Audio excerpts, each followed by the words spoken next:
Gold.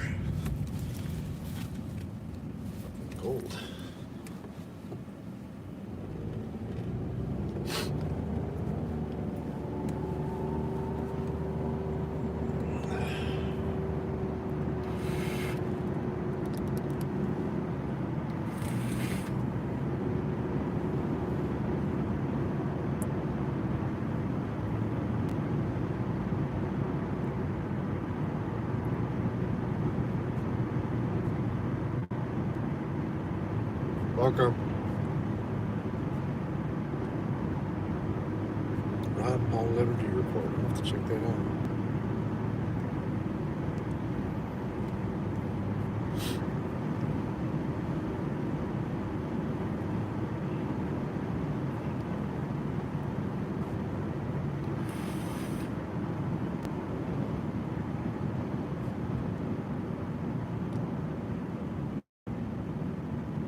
Individual can do by himself is nothing compared to the damage that one hostile malicious authority figure can do by way of obedient but otherwise good people.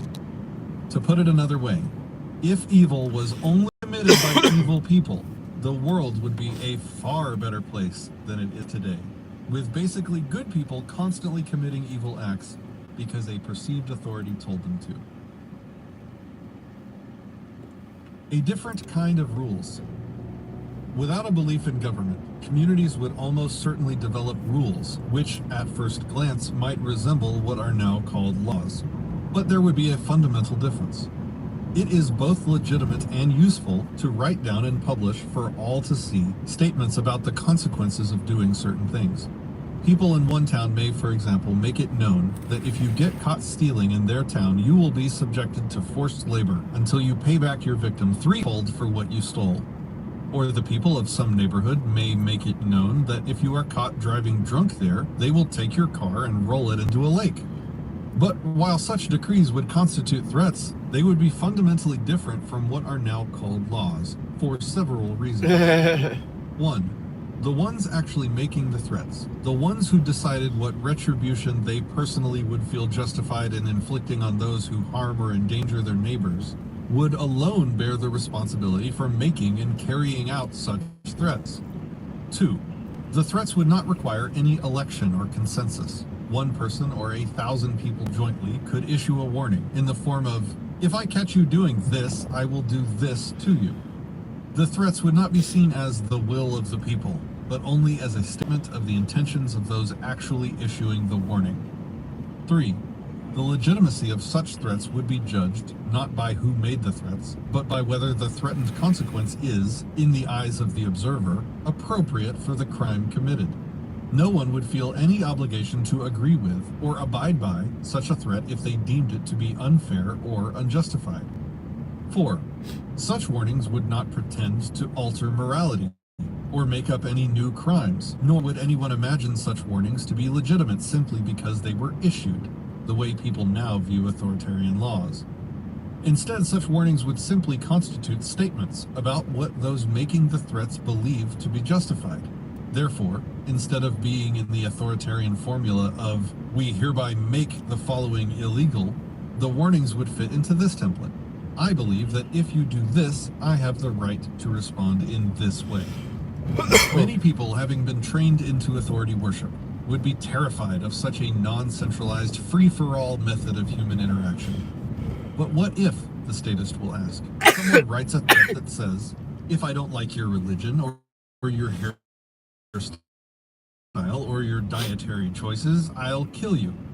Examining that question in the context of a society still suffering from the superstition of authority, and in the context of a society without such a belief, shows just how dangerous the authority superstition really is. Yeah. It is true that in the absence of the belief in government, an individual could threaten violence in unjustified situations.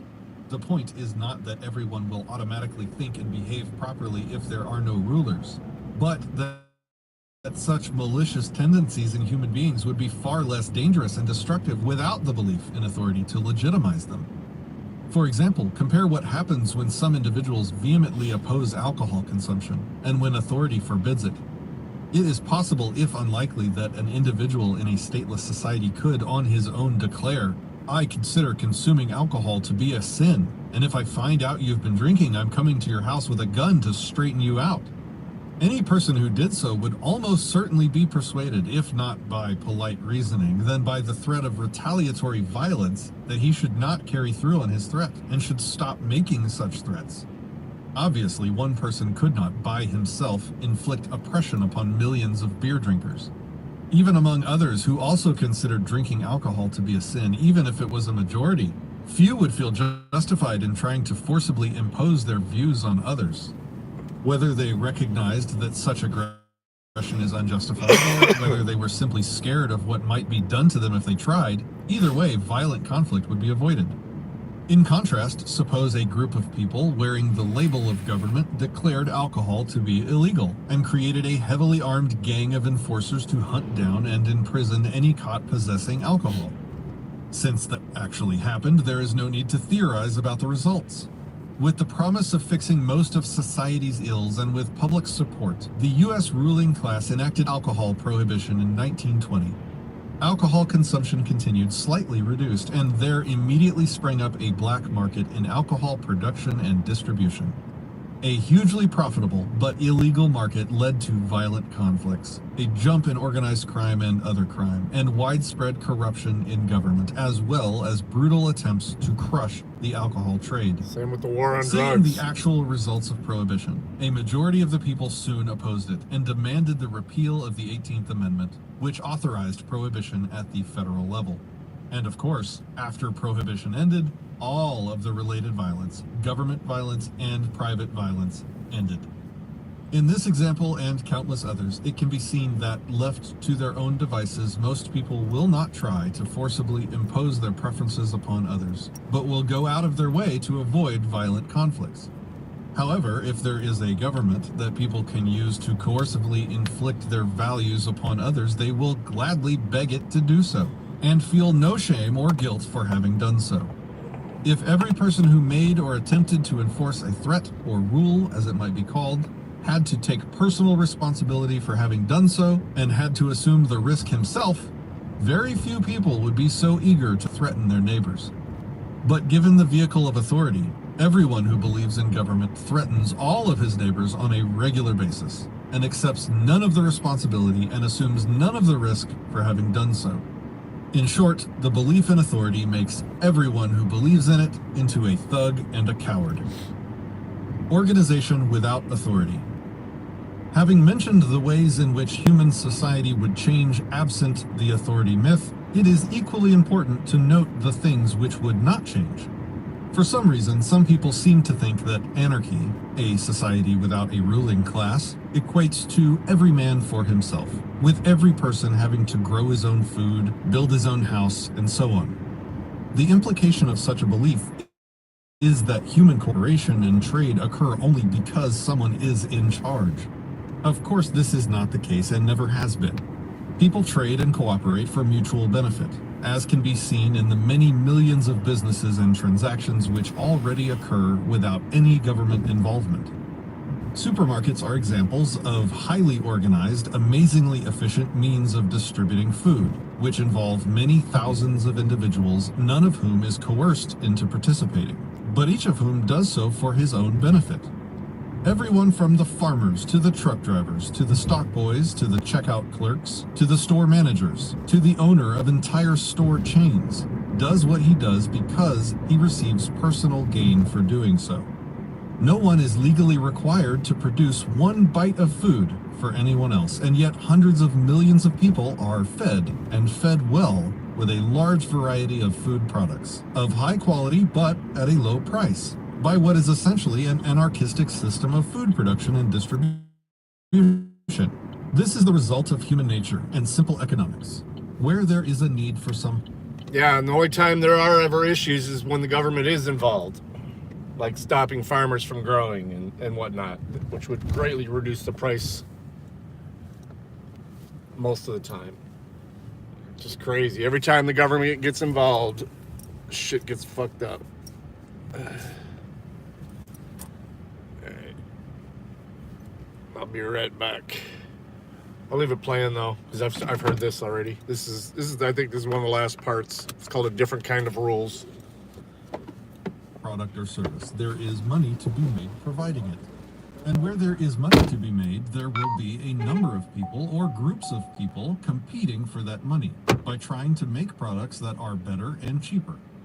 Such a system, which is really no system at all, automatically punishes those whose products are inferior or too costly, and rewards those who find a way to provide people with what they want at a better price. And giving up the authority myth would not hamper that in the slightest. In fact, the authority superstition is constantly interfering with people who attempt to organize for mutual benefit by throwing taxes, licensing requirements, regulations, inspectors, and other legal obstacles in the way. Even laws, supposedly intended to protect consumers, usually do nothing but limit the options available to consumers. The end result is that many businessmen who otherwise would have to focus on making a better product at a better price instead focus on lobbying those in government to do things which handicap or destroy competing businesses. Because the mechanism of government is always the use of force, it can never help with competition, it can only hinder it. In other words, rather than being essential to an organized society, the myth of authority is the biggest obstacle to human beings organizing for mutual benefit. Defense without authority. Those who insist that government is necessary often raise the issue of defense and protection, claiming that society without government would mean that anyone could do anything. There would be no standards of behavior, no rules, no consequences for those who choose to commit theft or murder, and that society would therefore collapse into constant violence and mayhem. Such concerns, however, are based on a profound misunderstanding of human nature, and of what government is and what it is not. Defending against aggressors requires no special authority, no legislation, no law, and no law enforcers. Defensive force is inherently justified, regardless of who does it, and regardless of what any law says. And having a formal, organized means of providing such defensive force for a community also does not require government or law. Each individual has the right to defend himself, or defend someone else. He may choose to hire someone else to provide defense services, either because he is physically unable to defend himself, or just because he would rather pay someone else to do it. And if a number of people chose to pay to have an organization of trained fighters with the weapons, vehicles, buildings, and other resources they need to defend an entire town, the people have that right as well. At this point, most believers in government will protest, saying, "That's all government is." But that is not the case.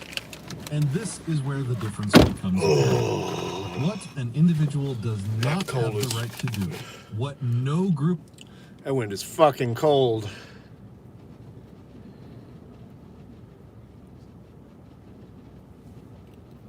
Hello, Aglos. It's being Taco Tuesday. We got some mini tacos. And you're right, Animals. Group of people, no matter how large, has any right to do is to hire someone else, individual or group, to do something which any average individual does not have the right to do. They cannot rightfully hire someone to commit robbery, even if they call it taxation, because the average individual has no right to steal.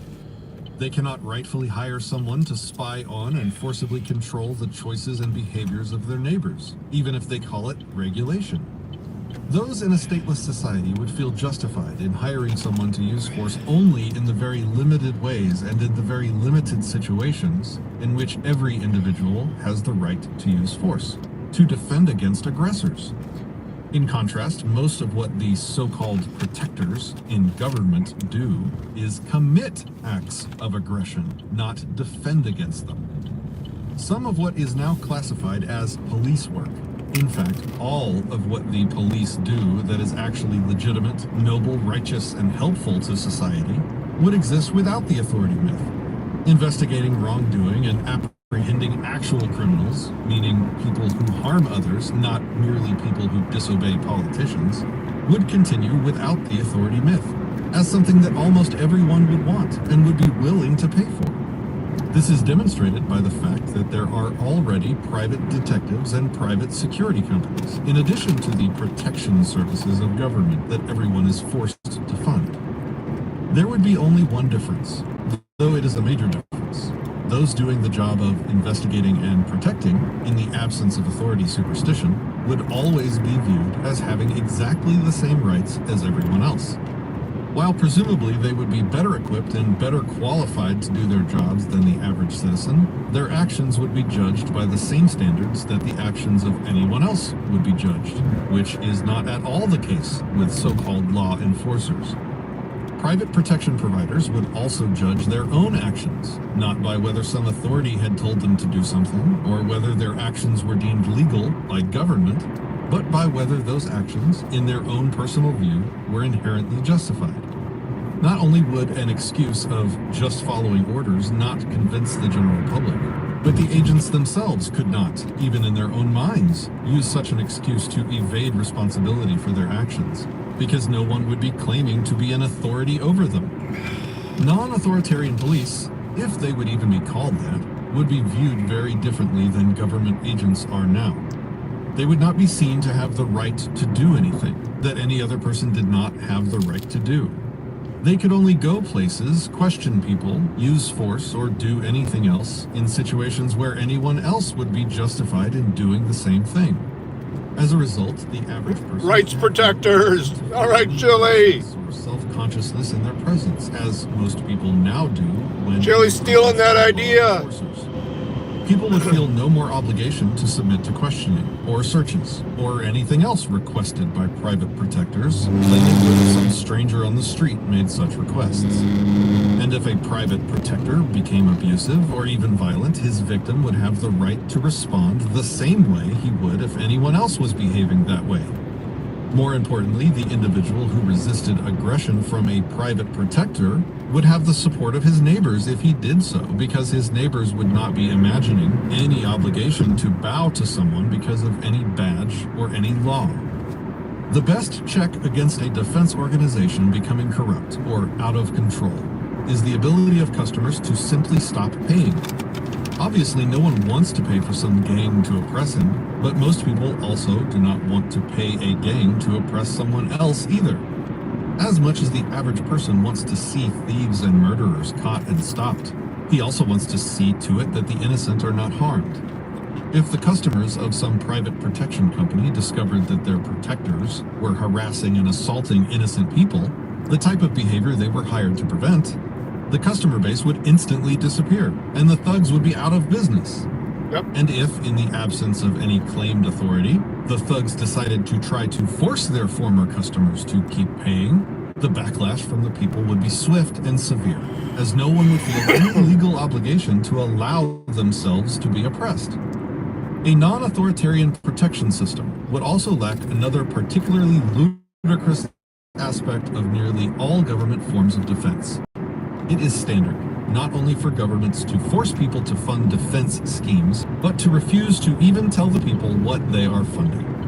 The U.S. government, and in particular the CIA, though many other agencies also engage in secret operations, has spent decades and trillions of dollars, much of which still remains unaccounted for, on operations its customers, the American people, are prohibited from knowing about. Indeed, anyone who tried to tell the American people what all they are funding would be imprisoned, or worse, for causing a breach of national security. With nearly unlimited power, nearly unlimited funds, and permission to do all of its deeds in secret, it is utterly absurd to imagine that the military and the CIA would only do useful, righteous things. Indeed, more and more, the American people are learning that the CIA has for decades engaged in drug running and gun running, torture, assassination, buying influence with foreign governments, installing puppet dictators, and all sorts of other destructive and evil practices. Even President Harry Truman, who created the CIA, later said that he never would have done so if he had known it would become the American Gestapo. Any private company that offered protection or defense services would get no customers at all if its sales pitch was, If you give us huge sums of money, we will protect you. We just won't tell you what you're paying for, and we won't tell you what we do or how we do it. The only reason government gets funding based on such a ridiculous premise is because it gets its money through violent coercion, not voluntary trade. People are not given a choice of whether to fund it or not. There is another preposterous aspect of protection via government, which would never occur with private defense and protection providers. Under the guise of gun control and other weapons laws, authoritarian regimes often forcibly prevent the people from being able to defend themselves, while making the ridiculous claim that it is being done for the safety of the very people being disarmed. Those in power know full well that a disarmed public is a helpless public, and that is precisely what tyrants want. The idea that a person who does not mind violating laws against theft or murder is going to mind violating weapons laws is absurd. Crime statistics and common sense both demonstrate that passing a law against private weapon ownership will affect only the law-abiding, with the result being that the basic good people will end up less able to defend themselves against aggressors. And that is exactly what politicians want, because they have the biggest, most powerful gang of aggressors around. Needless to say, if someone is looking for protection against aggressors, he will not voluntarily pay a company to forcibly take away his own means of self-defense. Furthermore, violent clashes between the police and civilians would obviously be reduced or non-existent if the people could simply stop funding any protectors that became aggressors. For example, much of the racial tensions and violence in U.S. history were the result of white law enforcers oppressing and abusing black civilians. Rather than law acting as a civilizing influence, it was used as the excuse for violent aggression. Given a choice, the inhabitants of a black neighborhood obviously would not have voluntarily paid to have racist, sadistic white thugs intimidating and assaulting them on a regular basis. Many other violent clashes in the U.S. and elsewhere have also been the result of people upset with what their ruling class was doing to them. This would include the massacre of thousands of protesters at Tiananmen Square by the Chinese Army in 1989, the killings of several anti-war protesters by the National Guard at Kent State in Ohio in 1970, and so on. More and more often in the United States, public demonstrations and protests over government policies end in authoritarian attacks against protesters, with tear gas, batons, tasers, rubber bullets, and so on. Obviously, no group of people would willingly pay for a gang that forcibly stops those same people from speaking their minds. More importantly, the motivation behind such protests is almost always displeasure with what government officials are doing against the will of the people, at least some of the people.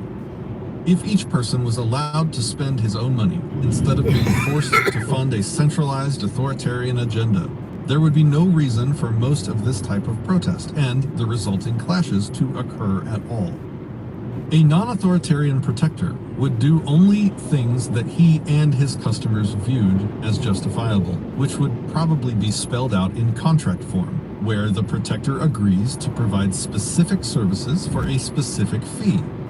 Compare this to the standard government version of protection. We will forcibly take as much of your money as we want, and we will decide what, if anything, we will do for you. Most people want aggressors stopped and the innocent protected. In a free market, the way for a company to succeed is by giving customers what they want. Unlike government, if a private defense company had to rely on willing customers, it would have a huge incentive not to be careless, wasteful, abusive, or corrupt. If people could take their business elsewhere, there would always be a competition to see who could provide actual justice most effectively. For a private protection company to succeed, it would have to demonstrate to its customers that 1, it is very good at figuring out who is guilty and who is not. 2, it is very good at making sure that the innocent are not harassed, assaulted, or slandered. 3, it is very good at making sure that the truly dangerous people are caught and prevented from doing further harm. Actually, I went a different way 4, this time. it is very good at making sure the victims of crimes receive whatever restitution we're getting near the state line. And 5, it'll probably wig out again. I'm going a different way north this time. Done something wrong, but do not taking US 23 instead of I-75. Society are put into an environment where their attitude and behavior can actually improve. In contrast, government prosecutors specialize in always demonizing the accused and always have an incentive to get convictions, or the coerced confessions known as plea bargains, regardless of the guilt or innocence of the accused. Government courts constantly release people who still pose an obvious danger to others, while keeping millions of people locked up who have harmed no one. The government prison system, because of how prisoners are degraded, abused, and assaulted by guards as well as other inmates, makes frustrated, angry people into people who are even more frustrated and angry, making innocent people into criminals, and making criminals into worse criminals. And the American people are coerced to or not. If one protector becomes abusive, the reputation and career of every other protector That is witness depends blowing upon hard. exposing and routing out the thug. In contrast, it is now universally understood that government police forces will first and foremost protect their own.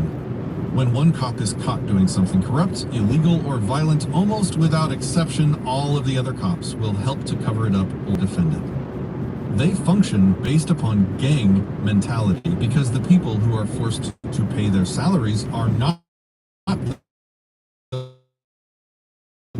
people. They answer to the politicians and view the general public as cattle, not customers. In contrast, the general public would view private defenders as their friends, their allies, and their employees, and more importantly, as their equals. They would not view them as an authority they must grovel before, nor as a constant potential threat to be feared. Everyone, including the hired protector, would recognize that the protector has no more rights than anyone else. Everyone would know that if a hired protector ever committed theft, assault, or murder, he would be viewed and treated exactly as any other thug would be viewed and treated. A genuine protector who defends liberty and property not only does not require a belief in authority, he requires an absence of that belief. What price? One who imagines Price himself for to what? have the right to marry a protector, on the other hand, would be nothing more than a normal human being, with the same rights as everyone else, though perhaps more often armed and better trained in physical combat than most. He would be viewed as the neighbor to call if there is trouble, rather than the agent of a thugs which first capable of bad judgment, negligence, and even malicious intent, just like everyone else. However, they would not have legal permission to do wrong, and would have no system, no law, and no authority which they could blame for their actions or which they could hide behind to avoid the wrath of their victims. If they ever acted as aggressors, retribution against them would be certain and swift. In a population that has given up the superstition of authority, any group of protectors which decided to become a group of extortionists, thugs, and tyrants would not be voted against, or sued, or complained about to some authority. They would be shot. The only thing that allows for the prolonged widespread oppression of any armed populace is the belief in authority among the victims of oppression. Without that, it is impossible to subdue or dominate them for long. Deterrence and incentives. Some assume that, if not for government, crooks would be free to do as they please without any repercussions. Again, this shows a profound misunderstanding of human nature and of what government is. In truth, the belief in authority adds nothing to the effectiveness of any system of defense and protection. People who use aggression against others, such as the message is, do not do that. The supposed moral righteousness or authority of the threat against a would-be aggressor is irrelevant to the effectiveness of shoddy, dangerous products. But such a claim is again based upon a profound misunderstanding of human nature and economics. No matter how greedy or selfish a businessman may be, he cannot be successful in the long run if he sells products which do not please his customers. Someone who knowingly sells a defective product or tainted food will have few, if any, customers. The many highly expensive recalls which many companies voluntarily carry out, even for relatively trivial defects or problems, attests to this fact. Unlike in the current situation, in which the power of government is used to prop up and protect irresponsible and destructive corporations, In a truly free market with informed customers and open competition, corruption and crime would not pay, and businesses would be unable to insulate themselves from the consequences of their irresponsibility. Government inspectors and regulators are driven by the incentive to impose fines on people and to enforce laws and regulations, regardless of whether they make any sense. In contrast, a system of private inspectors, which answers only to the people who want to know what is safe, and which has no enforcement power, has no incentive to interfere with business or to make up things to complain about. Businesses could voluntarily invite private reviews of their products or facilities, such as is already done by Underwriters Laboratories, UL, Consumer Reports, and others, in order to be able to show the public an unbiased opinion of how safe and reliable their products are. Consumer Reports is Many biased companies now, do though. this They today, on top take of money having to jump from through all companies. of the bureaucratic hoops which government put in their way. Many other matters could be handled in similar non-authoritarian ways. Private building inspectors, already used by many realty companies, would have the job of determining on behalf of potential buyers how safe and sound a building is. In addition to private inspectors, restaurants could simply invite potential customers to examine their facilities themselves. All of these actions would be voluntary. A business could choose not to allow any inspections, and potential customers could choose whether or not to patronize that business. The fact that so many things are assumed to be problems for authority to handle is a sign of intellectual laziness. Customers want quality products, and businessmen who want to be successful must provide quality products. It is in the interests of both, therefore, to be able to objectively demonstrate the quality of the products being offered.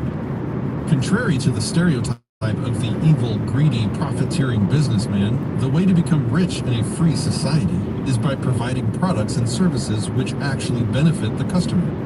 Almost all of the dishonest schemes that are profitable in the long term are those that are forcibly created or endorsed by government, such as the fractional banking scam, the legal counterfeiting scam called monetary policy, the litigation racket, and so on. Even without government, there would occasionally be serious conflicts. For example, suppose a factory was dumping toxic waste into a river, killing all the fish downstream on the property of others, which would constitute a form of trespass and property destruction. The absence of authority would not preclude the victims from doing anything about it. In fact, it may make it easier for them to do something about it. Instead of suing in a government court where the judge can be bribed into supporting the billion-dollar business, the response might be something more effective, even if it appears less civilized. The people who live on the river may do something as simple as telling the factory owner that if he keeps allowing his pollution to flow onto their properties, they will physically destroy his factory. Obviously, there may be more polite, peaceful ways the problem could be solved, such as boycotts or publicizing the wrongdoing. Either way, the people can create an effective deterrent to behavior, especially when there is no government involved that can be paid off and corrupted. Many campaign contributions now amount to little more than bribes to have government regulators look the other way. Likewise, government courts can easily find reasons to dismiss almost any lawsuit, thereby allowing wealthy individuals, the kind with real victims, to prosper. The cliché Nice of the Mustang. greedy evil businessman often omits the fact that large-scale crimes are usually done with the cooperation of government officials. Without protection from government, even the most greedy, heartless businessman would have a huge incentive to anger his customers to the point where they stop buying his products, or to the point where they react violently against him. Most people, most of the time, would be reluctant to use force, knowing that they alone would bear both the responsibility and the risks of doing so. There would be a huge incentive to settle disputes and disagreements peacefully and by mutual agreement. When the belief in government is prevalent, on the other hand, there is no incentive to settle things peacefully, because winning the political battle poses no risk to those who advocate violence via government. Without a ruling class to whine to legislatively impose some central agenda on everyone, people would be forced to deal with each other as rational adults instead of as whiny, irresponsible children. people would be far better served by attempts at cooperation and peaceful compromise than they are by fighting over who can get a hold of the sword of government. When bullying and aggression are no longer recognized as legitimate forms of human interaction, human beings will, out of necessity, learn to play nice. Anarchy in action. While many people dread the thought of anarchy, the truth is that almost everyone experiences anarchy on a regular basis. When people go food shopping or browse at the mall, they are seeing the results of non-authoritarian mutual cooperation. No one is forced to produce any of the products offered. No one is forced to sell anything, and no one is forced to buy anything.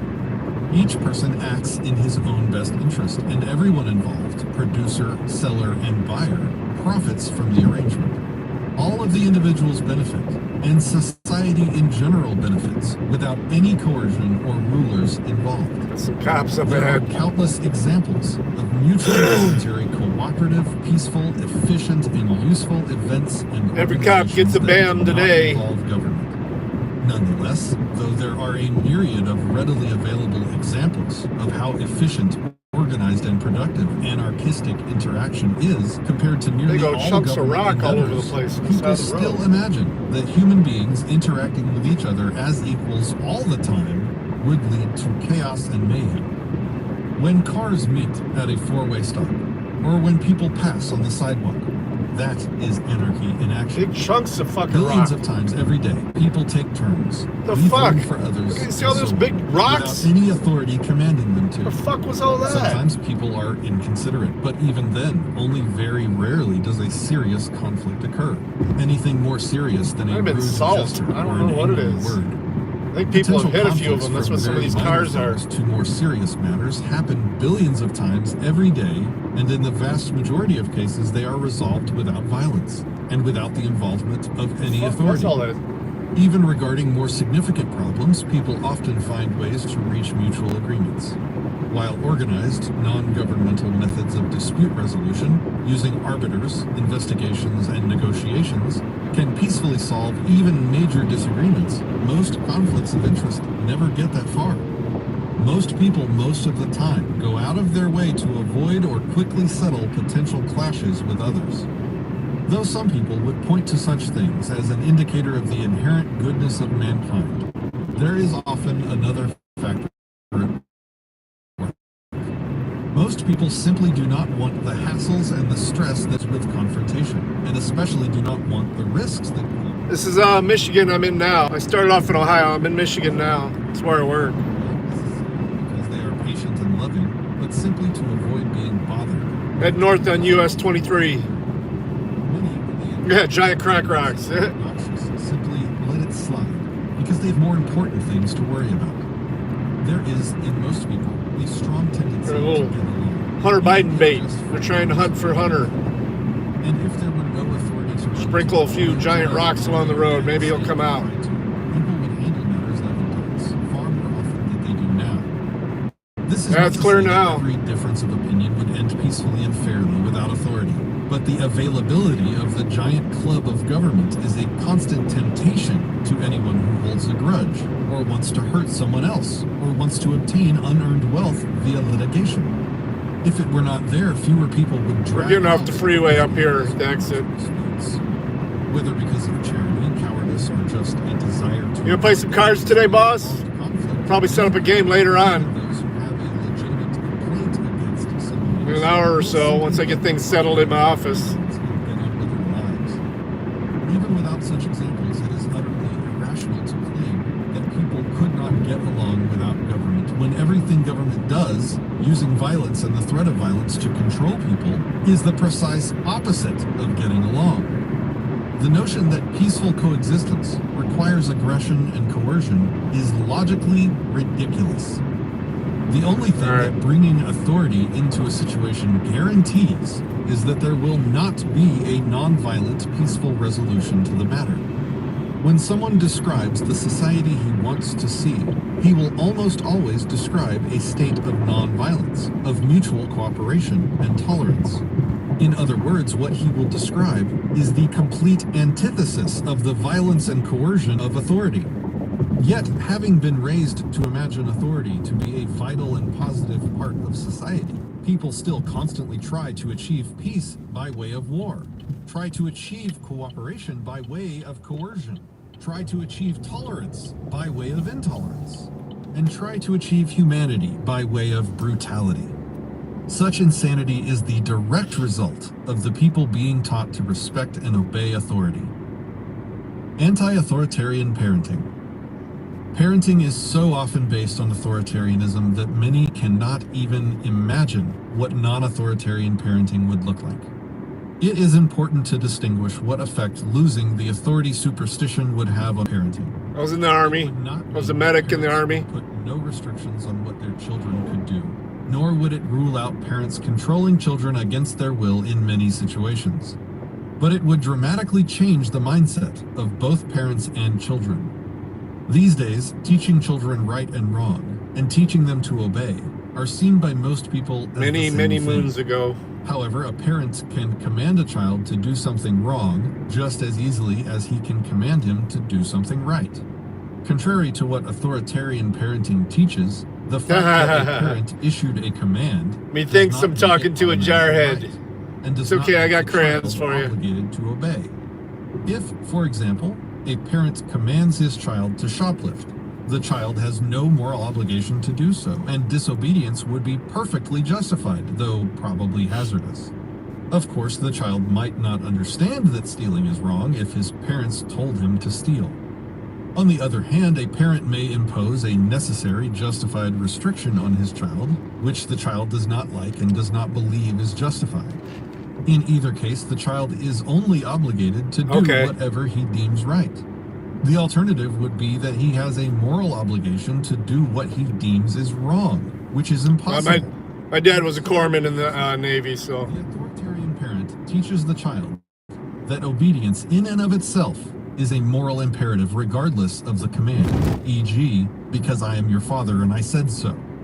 The non-authoritarian parent may also impose restrictions upon the child, but he does not demand that the child like it, nor does he pretend that such restrictions are just simply because the parent imposed them. In other words, the non-authoritarian parent may see the need, because the child does not yet have the knowledge or understanding to be competent enough to make all of his own choices, to force certain restrictions upon a child regarding bedtime, diet, etc. But he does not claim that the child has any moral obligation to obey without question. The sooner the child can be taught the reason for the rule, that's cool. The sooner he can understand why doing. My dad was in Vietnam, assigned to a Marine unit as a Navy corpsman. Especially when children are very young. The parent who stops the child from eating a box of candy is benefiting the child, who does not yet have enough understanding or self-control to his own. And to avoid passing on the authority superstition, parents should never cite "because I said so" as the reason a child should do something. The parent should express that there are rational reasons for the restrictions, even if the child cannot yet comprehend those reasons. In other words, the justification for the rules is not that the parents have the right to forcibly impose any rules they want on their children, but that the parents, hopefully, have so much more understanding and knowledge than the children that the parents must make many of the child's choices for him until he becomes competent. Big ol' hunk of metal come from something. Even more important is how a parent controls his child's behavior towards others. Paper. It is extremely important to teach a child that it is inherently wrong to intentionally harm like a big roll of like aluminum necessary to defend an innocent. But if, instead of that principle, the parent teaches "obey me" and then commands the child not to hit others, he has taught the child obedience, but not morality. If the child refrains from hitting others, not because he understands that doing so is wrong, but only because he was told not to, then he is functioning in the same manner as an amoral robot. He has learned nothing about being a human being. The short-term, practical result may look the same, i.e., the child refrains from hitting others, but the lessons learned are very different. When the child who is merely taught to obey grows up and some other authority tells him that he should harm others, he almost certainly will, because he was trained to do as he is told. On the other hand, the child who is taught to respect the rights of others and was taught the principles of self-ownership and non-aggression will not lightly abandon those principles just because someone claiming to be authority tells him to. Children learn by example. If a child sees his parents always acting as unquestioning subjects of a ruling class, the child will learn to be a slave. If instead the parents demonstrate in their daily lives how to use and follow one's own heart and mind, the child will learn to do likewise. The child must understand that it is his duty not merely to follow the rules of being a good person, but to figure out for himself what the rules of being a good person are. The standards which a self-owner lives by may still be described as rules, but the worth of such rules does not come from the fact that an authority issued them, but because the individual believes that such rules describe inherently moral behavior. This is not to say that everyone agrees upon what is moral, though there is wide consensus on some basic principles. But even with each person's behavior guided by his own imperfect, incomplete understanding of right and wrong, the overall results would be drastically improved compared to the authoritarian alternative, in which basically good people do things they know to be wrong because they feel compelled to do whatever authority tells them to do, as demonstrated by the Milgram experiments. Again, though many people falsely assume that a society without a centralized rule-making authority would mean every man for himself, group cooperation and agreements do not require authority.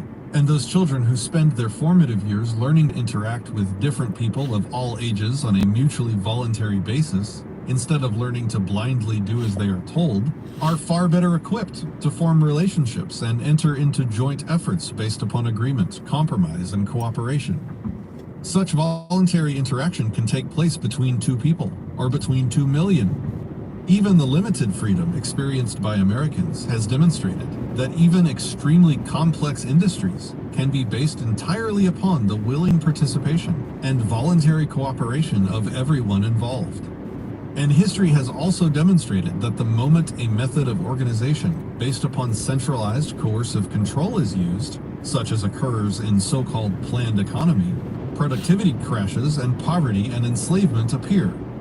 Yet most children are still raised in authoritarian environments, with the claim that that will best prepare them for life in the real world.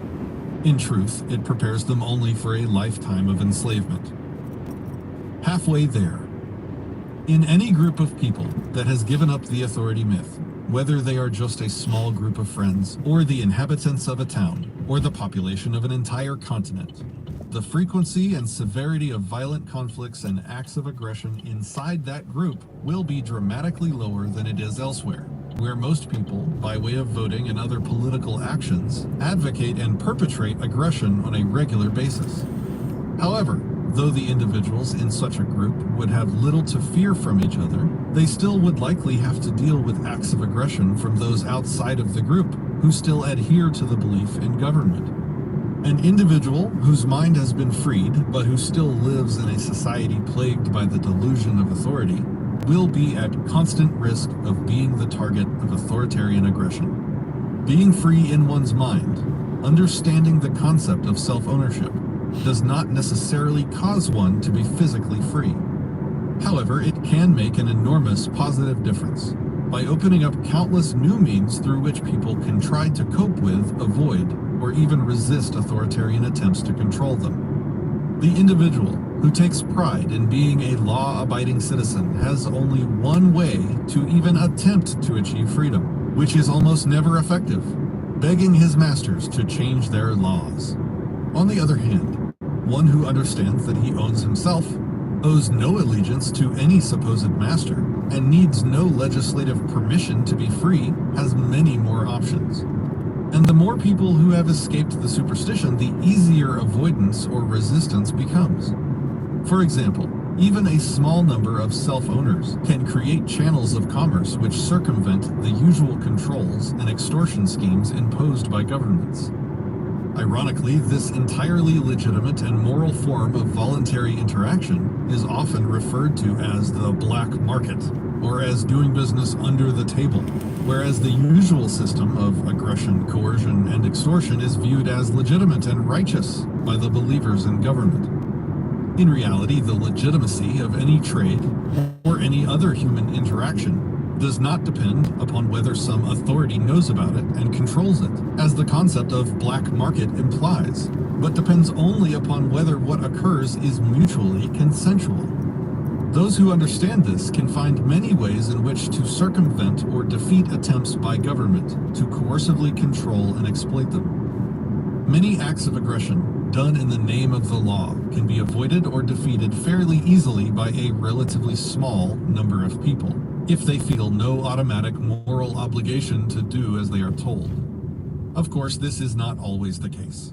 If the gang called government does anything well, it is exerting brute force, whether in the form of military actions or domestic law enforcement.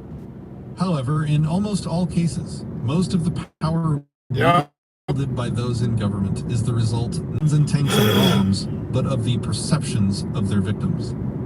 If 99% of a population obeys the ruling class out of a feeling of obligation or duty to do so, the remaining 1% can usually be controlled by brute force, with the approval of the 99%. But if a more substantial percentage of the population feels no duty to obey, the amount of brute force needed to control them becomes enormous.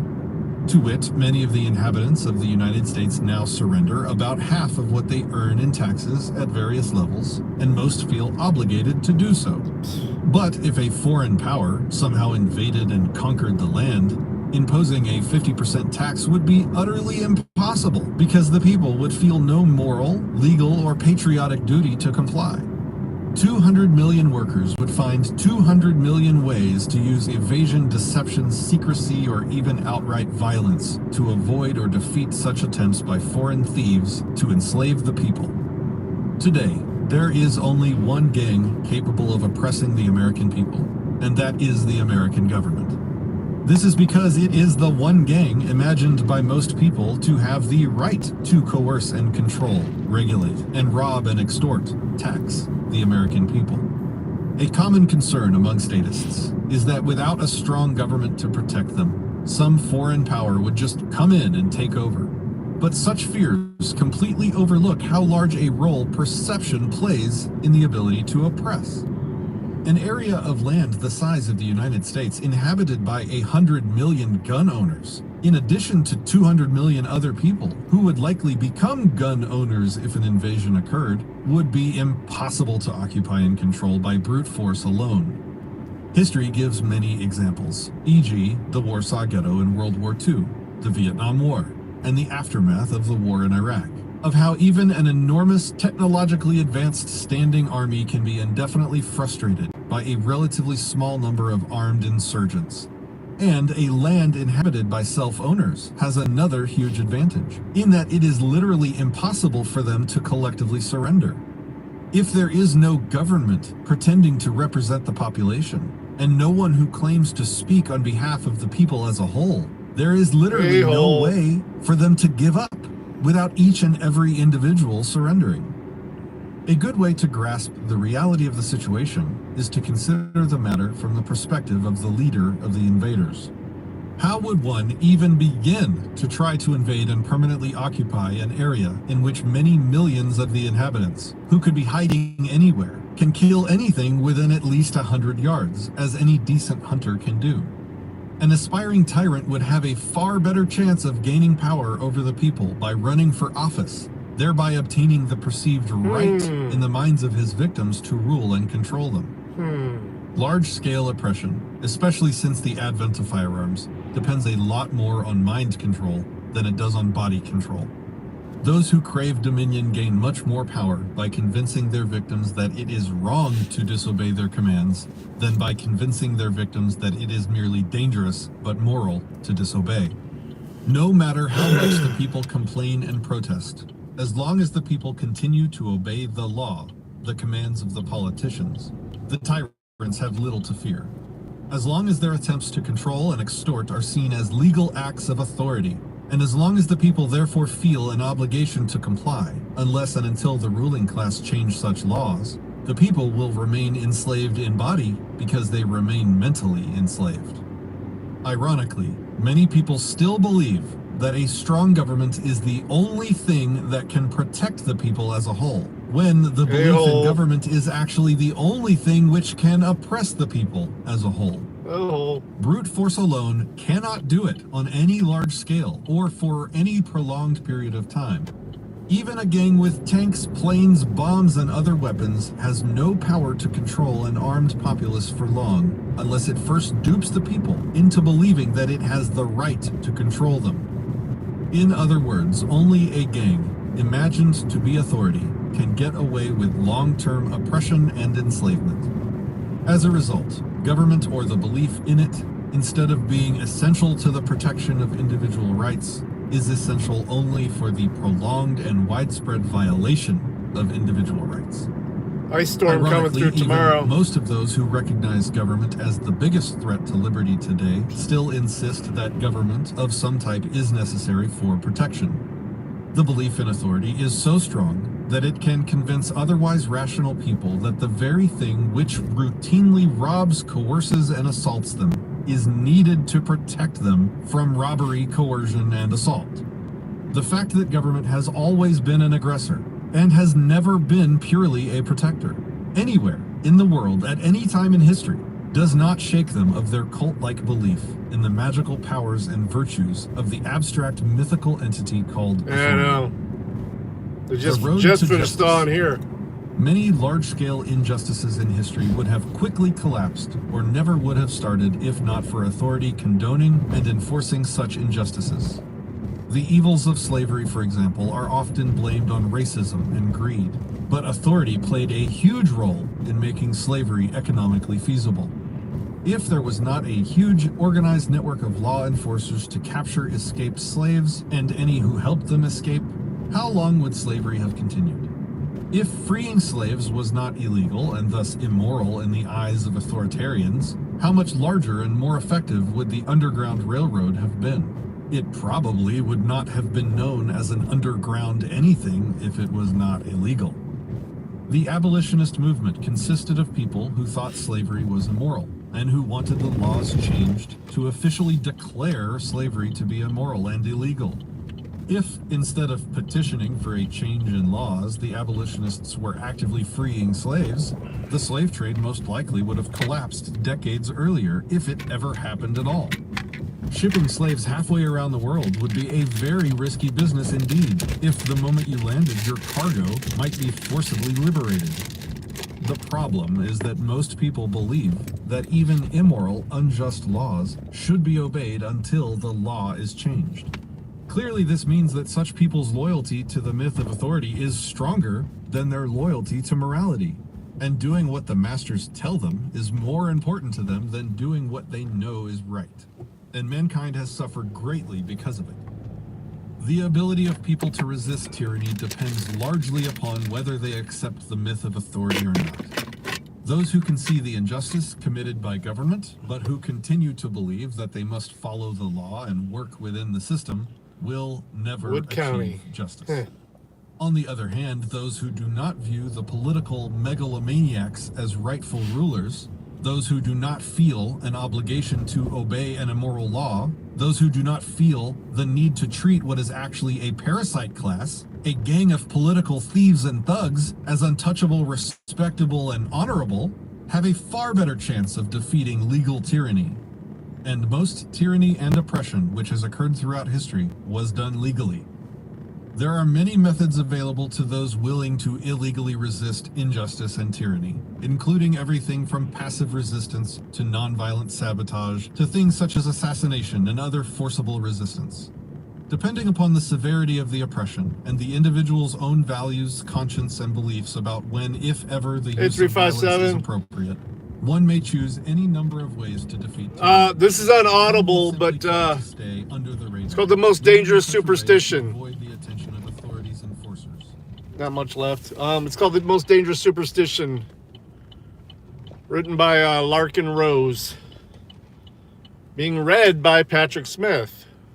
Don't know if you know who that is, but he's got his own little podcast and stuff, and he does a lot of work in the Texas area. His channel is called Disenthrall. You might have seen him do some broadcasts with James Freeman and stuff. Well, he's a good guy. All right, well, let's see. There's still like 40 minutes left. Hey, nerd. Anarchast, yeah.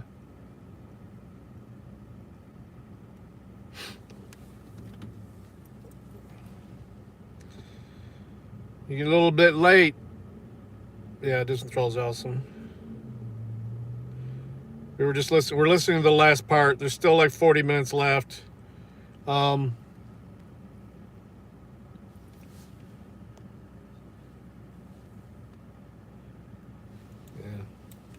It's still part of Amazon, so yeah. The only reason I get free credit every month or so for being a Prime member. Quartering's dropped a bunch of videos. So I've been going through a few of the good books. I'm looking for some other ones to start up after this. One of them I think I'm going to read is Spooner's book.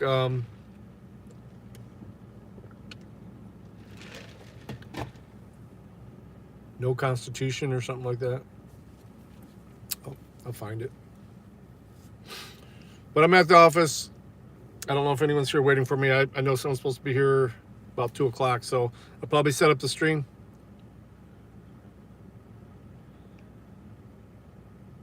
Oh, nice. Nice. So I'm going to end this, but I'm going to restart it on the desktop again.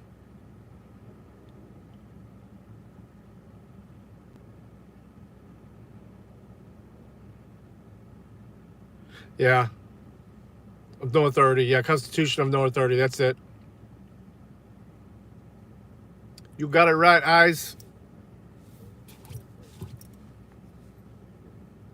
I was eating dinner last night looking through some of his books. Yeah, I'm gonna set up a poker game. Patrick's version. We'll check it out. We'll check it out. I'm pretty lazy. I read, but man, I'm on the internet and everything so much that I'm driving so much. Audiobooks are perfect. Hey, boss. Yeah, poker. So yeah, look for the stream to come up within the next 30 minutes, and then we'll get a consensus of who wants to play, and we'll get a game set up. I may be busy. There may be some pauses while I'm playing, but we'll deal with it. All right. Thanks for everybody for hanging out and riding with me. I took a longer route today just because I wanted to hear more of the book. But stream will be back up in a minute. Peace, everyone.